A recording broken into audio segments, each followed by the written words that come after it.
الحمدللہ الحمدللہ رب العالمین والعاقبۃ للمتقین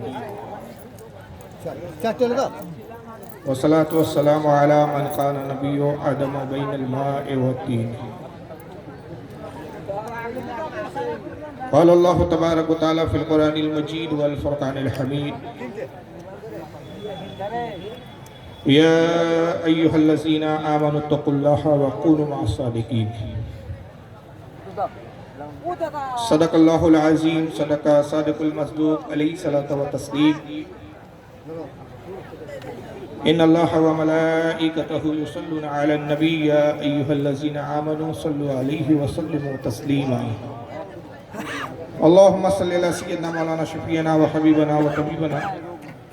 ونبینا ومولانا محمد وعلی آلہ واصحابہ واہل بیتہ وذریاتہ وبارک وسلم صلاۃ والسلام علیکہ یا رسول اللہ صلی اللہ تعالی علیہ وسلم تیرے غلاموں کا نقش قدم ہے راہ خدا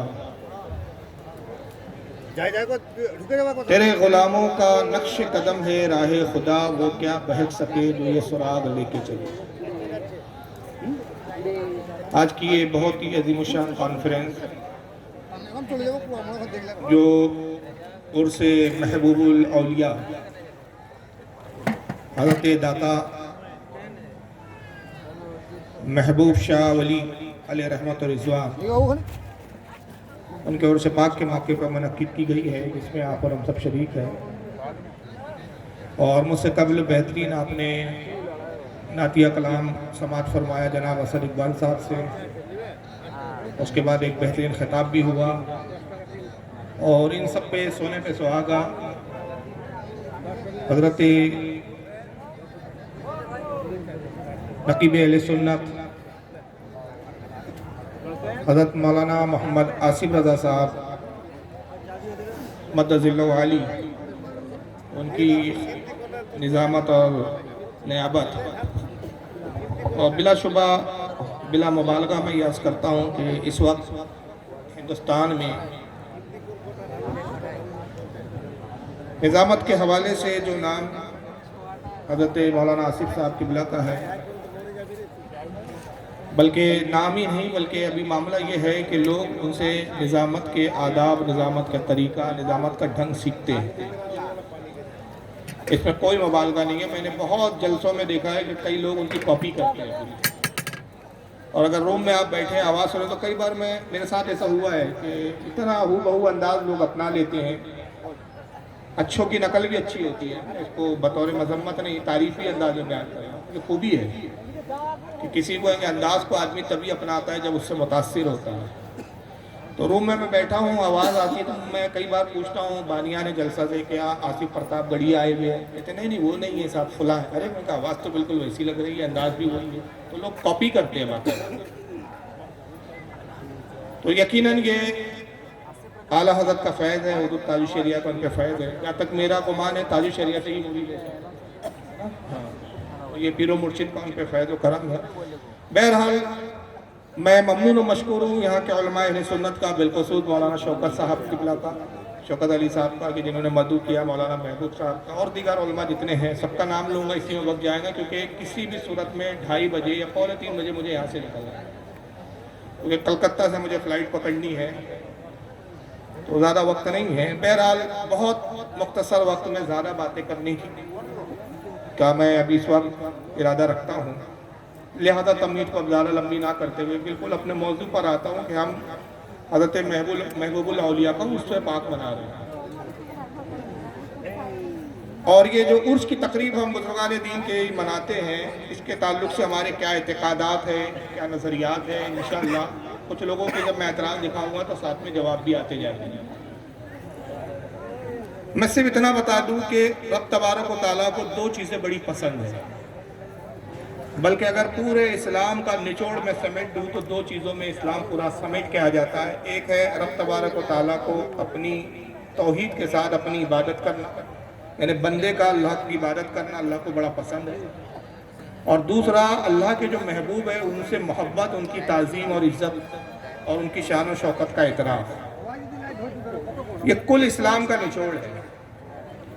اور ان دونوں میں اگر پھر تقابل کریں کہ اللہ کو اپنی عبادت زیادہ پسند ہے یا اپنے محبوبوں کا ادب اور احترام اور ان سے محبت، تو اگر میں اس پہ گفتگو کروں، دلائل دوں تو رات چھوٹی پڑ جائیں گی. لیکن مجھ پر اعتماد کریں آپ، اور میں بڑی ذمہ داری سے کہتا ہوں کہ عبادت کے مقابلے میں اپنے محبوبوں کی تعظیم و ادب اللہ کو زیادہ محبوب ہے. اور اس کے لیے صرف ایک چھوٹی سی بات کر دوں، اگر پھیلاؤں تو رات نہ کافی ہے، اور مختصر کروں تو اتنی کہ عبادت گزار ایک اور بھی ہم نے دیکھا ہے.